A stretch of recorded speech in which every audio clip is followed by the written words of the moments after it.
Националната акција за засадување рози, која за прв пат се реализираше во Македонија на 21 март 2014, беше вистински предизвик за сите кои можеа директно да се вклучат во неа.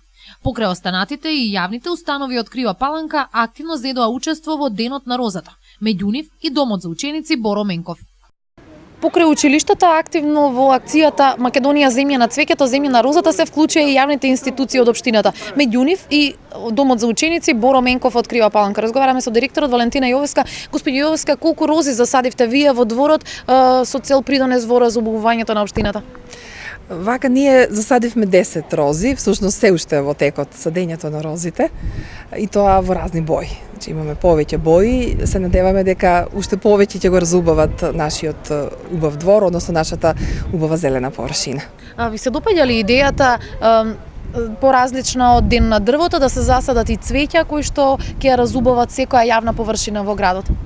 Идејата која што потекнува од минатата година од нашиот главен град, од Скопје, е навистина за пофалба и прекрасен настан за цела Македонија. Ние сме среќни што сме дел од овој прекрасен настан. Во засадувањето рози во дворот на Боро Менков учествувале сите, како што истакна директорката Јовевска, и дечињата, и вработените, но и управниот одбор, како и соседите кои на драга волја учествуваат во разубавувањето на околината, видливо и впечатливо. Дополнително вложувате во хортикултурното уредување на дворот на интернатот Боро Менков, бидејќи од неодамна и вашиот двор е значително забележително разубавен. Да, секоја учебна година, секој пролет ние се обидуваме да направиме катче кај што ќе биде и естетски уредено, меѓутоа и функционално за употреба за престој на учениците. Значи ова за навиките на учениците, на оние кои што престојуваат во вашиот ученички дом, стекнуваат навики за грижливост?